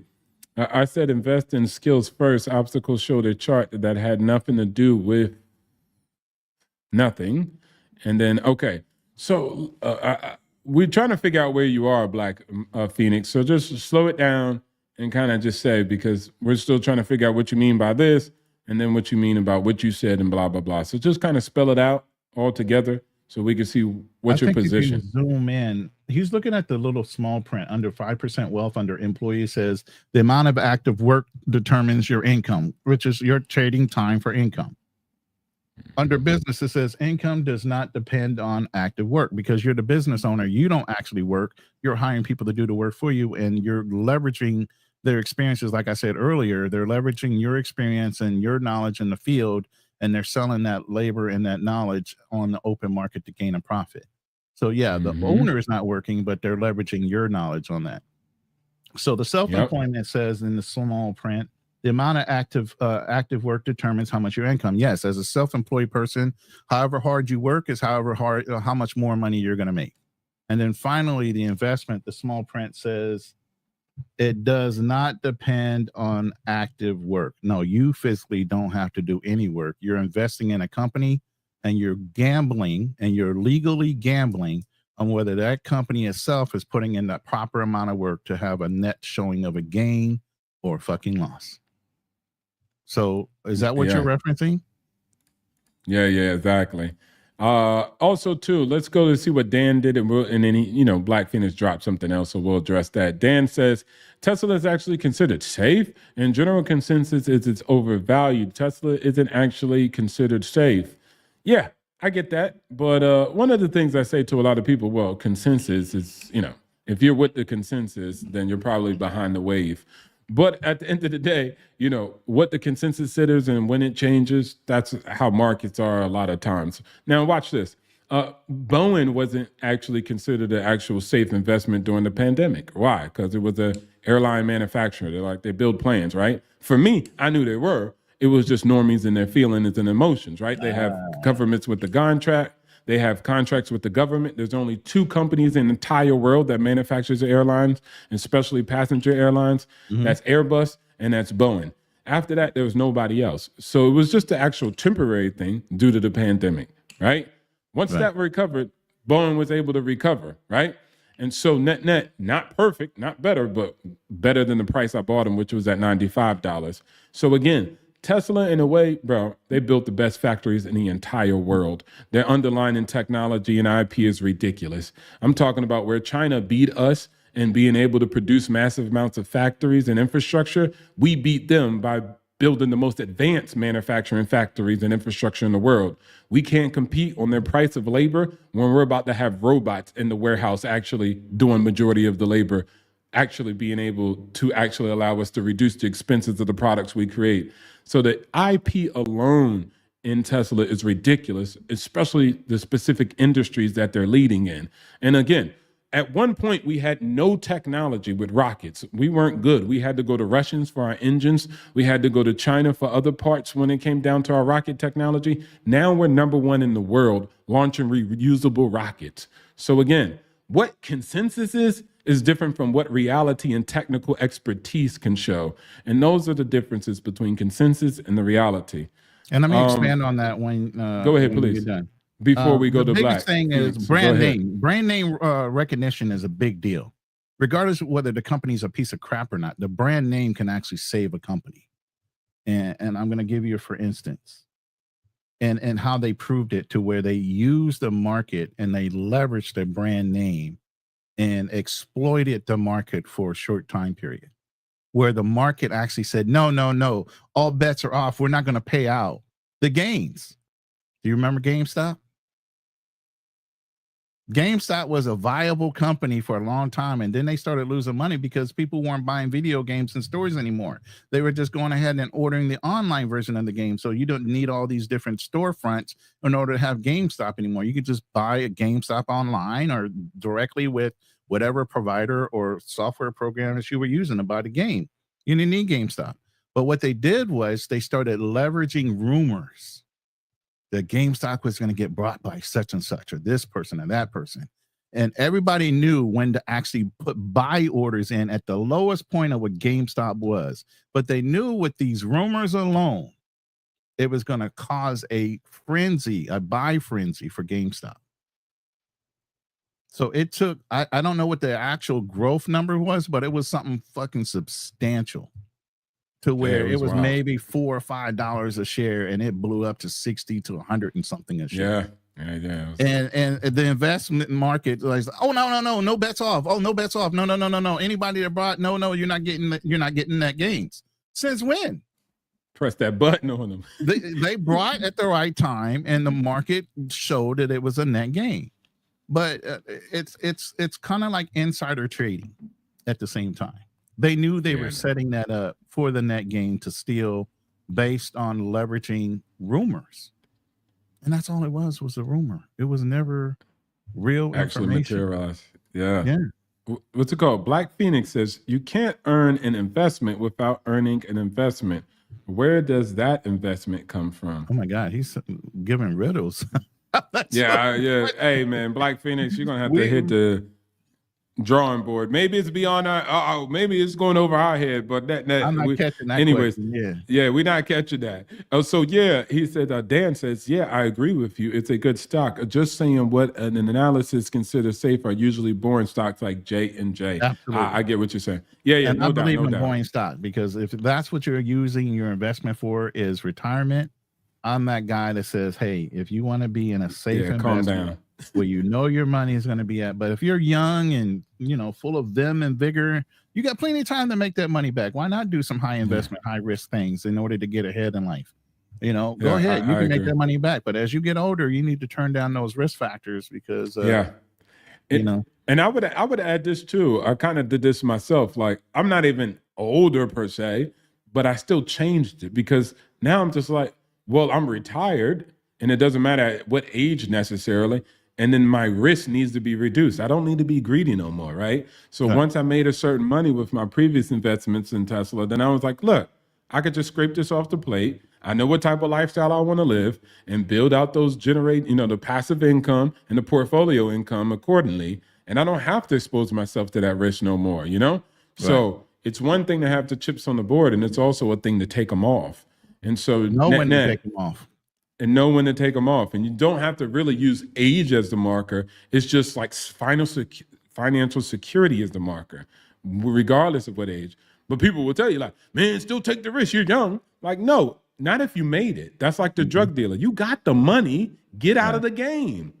Well, I'm still young. I can still recover and do, I could do a bed for a dime. I had so many wealthy individuals that I used to talk with, and I would ask them, what's your fuck you number? I want Yeah, to there know, you John, go. There what's we your go. number? Yeah. What's your number that says I'm fucking done? Fuck you. I'm done. I've hit the number that I wanted to hit, and I'm off the game. I'm off the board. I just want to Yep. retire, live out the rest of my days. A lot of guys Yeah. didn't have a fuck you number, and they were Yeah, already facts. very wealthy, like astronomically wealthy. And it was just like, Yeah, I don't have a right. fuck you number at this point. You know, whatever comes my way, and that's the way I'm at. That's why if you've seen the bottom of my ticker, I usually say semi-retired. I'm always looking at angles. Yeah, I'm yeah, always yeah, yeah. looking at income streams. I'm always looking at investments. I'm always looking at ideas of where I can earn a couple bucks or start another sideline business where it can, you know, it can work itself out, or I can put somebody that I trust in charge of it to run it and take my portion and walk away. Hey, shout I outs don't to need all D. of it. D. Yeah, exactly. Perfect, perfect. That was perfect, RT. And then D says, I buy my son's video games online. Stop buying your son video games, man. Make them work. Put them on the field, picking cotton. Shout outs to Dan. He says, Obstacle, can you speak about your biggest L in the stock market, LOL, or biggest L in general investing, whether it's real estate or stocks? I never failed. I'm always winning. Nah, that's what some people Here would we tell you, go yo. again. Yeah. I tell you about one of my biggest. It was entrepreneurship, and then you could tell me yours, RT, afterwards if you have one. And then I remember I was like, man. And again, L's are good, so I never look at them as like a loss.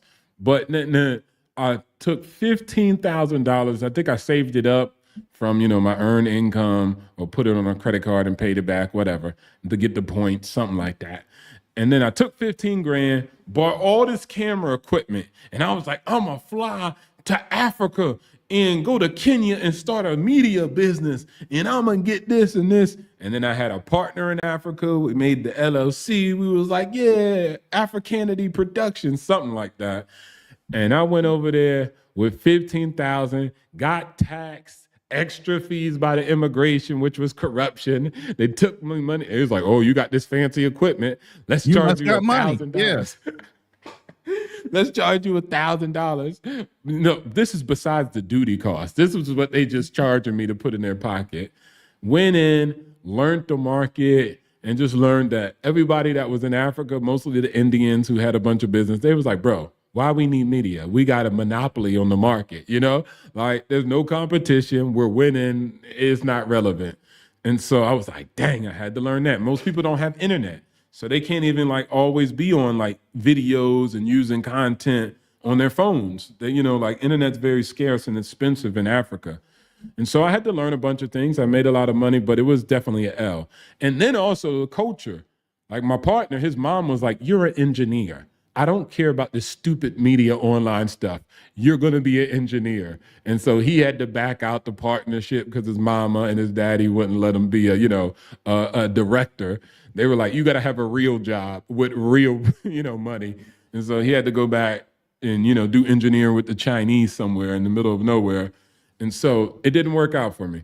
And so that was like kind of an L where I had all this equipment and I lost. And then, but it was a learning lesson and it definitely was fun. And then a lot of times I was like, again, I made great money at my, 9 to 5. I was about to get promoted, but I just decided, hey man, I want to learn how to make money myself versus always just getting paid by these companies. And so it was very monumental for me. And I took it as a win and I learned the lesson in it too. So that was one of the biggest L's I took, 15,000 L. What about you? I took a 10K hit. And okay. It was me doing something like? Against my better judgment. You put it all on years black? ago. No, I didn't do that. I didn't do that. I lived in Vegas for almost 3 years. Never gambled like that. I don't gamble like That's that. a good I might thing. put $20 on the table. If I walk away with 20, I'm great. If I don't, I'm winning. Oh, well, it's $20. It is what it is, right? It was go Ethereum. ahead. I went into Ethereum mining because during the pandemic, I was like, what can I do in order to make a income stream where it can help pay for my travel events? So I can go travel and I can pull money out the Ethereum account and finance my travels and my hotel expenses. What am I doing? So during the pandemic, I was thinking of what kind of strategies could I use in semi-retirement to where I can earn income, start income streams, and not have to do a lot. It's almost turnkey. It does itself. So then I started looking at, Ethereum mining. I can do a little investment right now, get everything established. So by the time pandemic is over, I'll have enough resources in the Ethereum market. I can go ahead and start traveling, and it's all financed through that. And then I can start doing the taxation and recovery part against my YouTube AdSense. I had it all lined out. Now, I told you I don't like digital currency. There was a reason why even back then I didn't like it. I knew the story behind how crypto started and Bitcoin and what it was used for at first, buying pizzas and this, that, and the other thing, and really didn't have a huge asset base. It was based on theory. And so I would never tell my clients to buy into it. Well, I was like, well, I'm getting older. Maybe I'm just setting my ways. Let me go ahead and try it out. But I tried it out because I was approached by this woman that pretended to be a wealthy individual. She showed me her Ethereum investment account, and she had millions of dollars sitting in there. So I'm thinking, wow, okay, well, I'm learning from somebody that knows. So I started doing minor investments in Bitcoin, in Ethereum, and I built my portfolio up to $10,000 over 3-month time frame. And they had some situation where you get paid out 3 times a day a certain percentage, or you see your net gains. And I was gaining, a decent clip. I was gaining maybe a coin every month, and each coin was about $3,000-$4,000 a month. I'm like, okay, cool. So you was winning, and I was reinvesting. I wasn't touching that shit. I was like, okay, if I'm rolling 3 now, if I keep doubling up on that shit, I'm gonna be 3, 6. I'm gonna be pulling 100K real soon if I just leave that shit alone. I didn't need the money. I was just putting it in there, just trying to see what was going on. So I kept on putting it in there and letting it sit and letting it double and double up some more. Next thing you know, right around Chinese New Year 2021. And this is through a crypto wallet, by the way. Be careful what you do with your crypto wallets. Yeah, right. It's always the wallet side. It's some program within the crypto wallet that also gives them access to your passcodes. But in order to access the the Ethereum mining group, I had to punch in a URL in the wallet. It wasn't something I could do outside of the wallet. I had to do it in the wallet. So that's where I think I went wrong. Again, inexperience, not knowing, and taking advice from somebody I thought was trustworthy. And she wasn't. So, I built up the portfolio with the Ethereum. The coins were paying out. I was starting to double up on my coins. So, right before the pandemic ended, lo and behold, in February, the access to the URL that was in the wallet, gone. Access to anything within my wallet, gone. The transfer showed that it was money transferred out of my wallet, was 10K into the mining company, and it looked like I authorized it. I did not. They had full access to my wallet. They knew all 8 or 9 passwords that crypto wallet had, and I never gave them one. Dang. Gone. Exactly. But again, that's my fault, and I was gambling money I could gamble with. It wasn't it's a big deal to lose 10K, but it was even a bigger learning experience. To be very cautious about who you trust when it gets into digital monies, because it's a non-tangible item. This is the argument I've always used. I don't believe in non-tangible anything. If you can't touch, taste, or feel, I'm old school sales. You can't touch it, taste it, feel it, have some kind of emotional attachment to it, I don't fucking believe in it. Yeah. And especially, I think, at least in your story, you'd be like, oh, that makes sense. And it also makes sense that you had a small portion of your capital invested in that. Yeah. Versus you were tired, bet the whole farm on it. I could have dropped so much more. And she was trying to get me to, and that always made me leery too. It was like, well, we're doing this thing. If you can put in at least 15,000 in your investment portfolio by this time we'll double that. I'm like, when things sound too good to be true, I start pulling back real fast. Yeah. And that's when I started slowing down on how much I was dropping in every month, because not only was I taking the net gains out of the account and enrolling it, I was still contributing into the account outside of what was already in the account. And I want to show something, because I was just watching something specific. I'll always be joking on Bitcoin like all the time. And it's just because some people, like the way they place it on like, oh, it's the future, it's this and that. I kind of go ham on them because it's like, look, calm down, especially when they come after the USD, like, oh, it's a fiat currency, it's not backed by gold. And I'm like, well, Bitcoin's not backed by gold, and it's not even backed by a government. So it's even extremely weaker than the USD. No GDP, no net worth. It's nothing. It's just like, it's on theory alone, like you said. And again, I'm not against it. I'm not mad at it. I'm just showing the difference and just, speaking to those points in the larger. But wait, hold on. Let me see. Dan says a lot of newbie investors took L in cryptos and NTFs. Facts. 80% of those things. 80% of coins that had ICO, which they copied from IPO, 80% were fraud. So if that happened in anywhere else like the stock market, y'all normies would be mad. But net, because some people got rich and some people bought Lamborghinis, and now all of a sudden it's all A-OK. Dan says, you sound like you was in a Ponzi scheme. And he said a classic rug pull, scandalous. And if they were promising you regular returns, that's a Ponzi scheme, bro.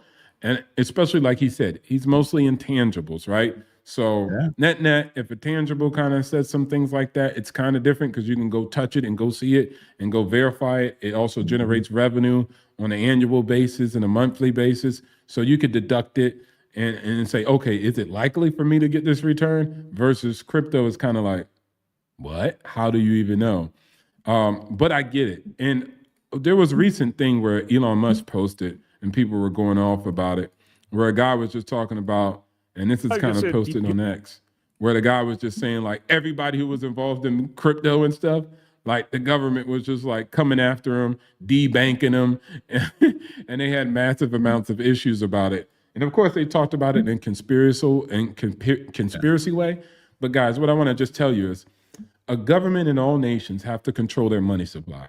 The moment some autonomous thing on the internet where imagine if just a lot of Chinese wealthies or wealth individuals held massive amounts of Bitcoin, and we use Bitcoin as our primary source of money exchange in America.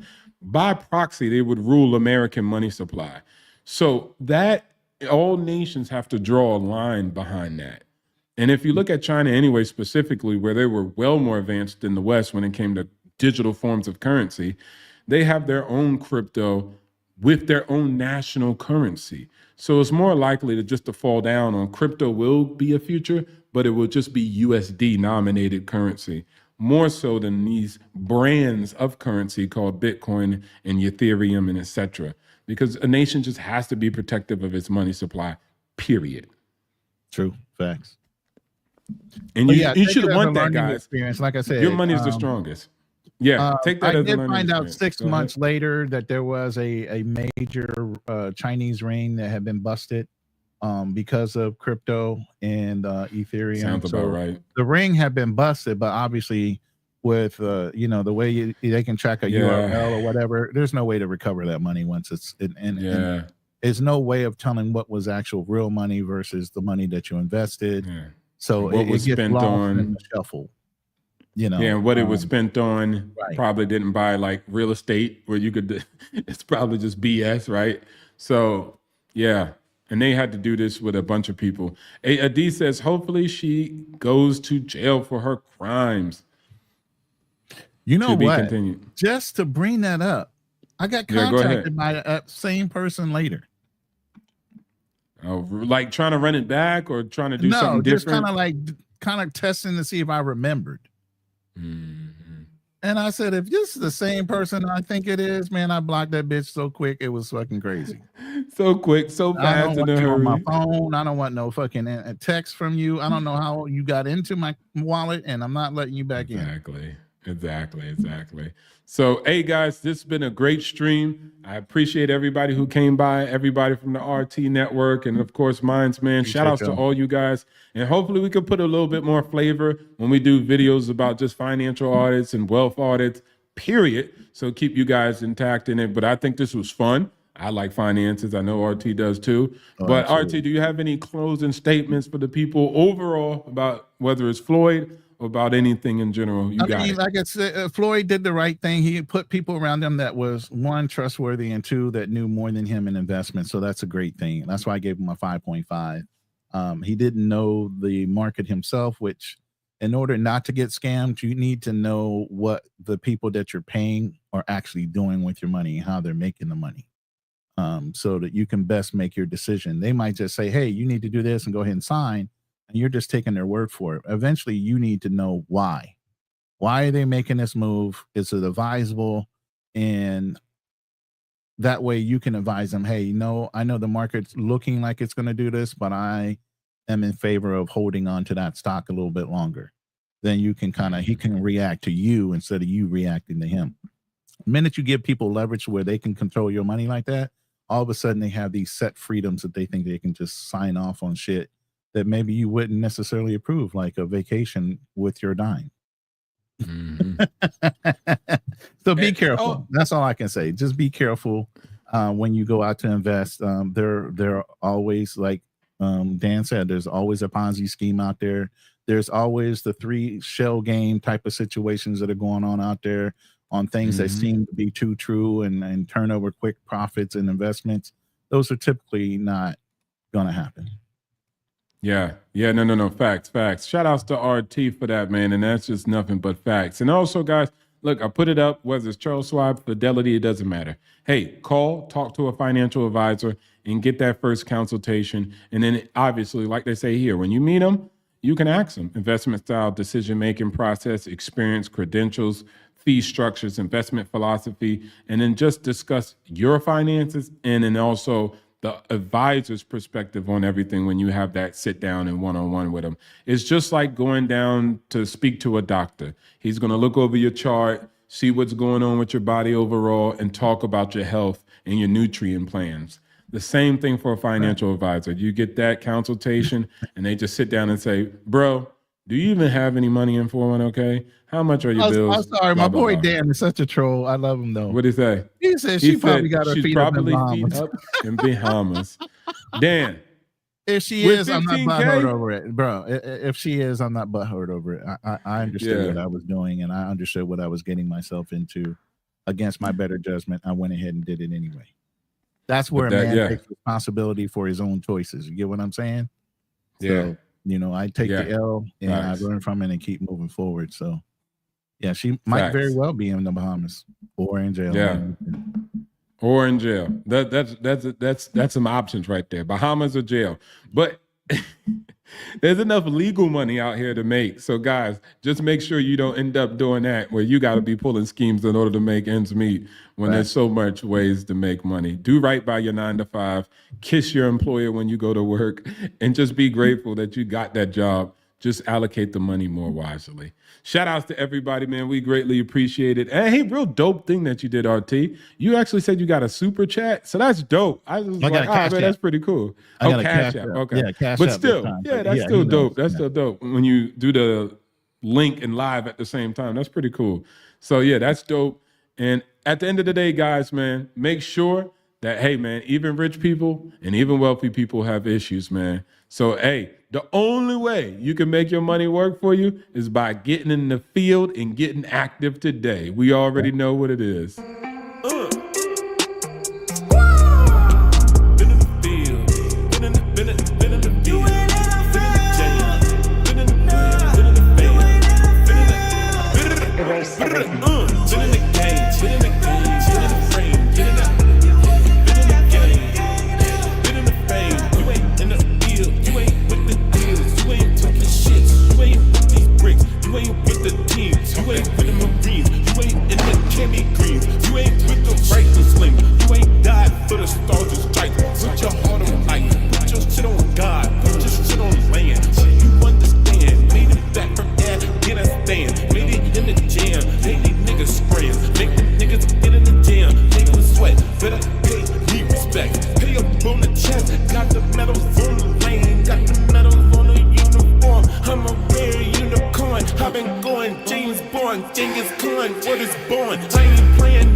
Shout out to the big homie, just John. In my opinion, a vasectomy is a good investment. Facts on the city, man. Hey, man, those lovable liabilities, those big-headed children cost a lot of money. So you right about that, John. Yo, shout out to John for offering that alternative way to save money. And shout out to D. He said, this is a great podcast. Thanks to everyone. RT says, appreciate the super chat. Just John. And then he says to RT, got here late, but I'm always supporting. Hey, man, get in the field and get that vasectomy.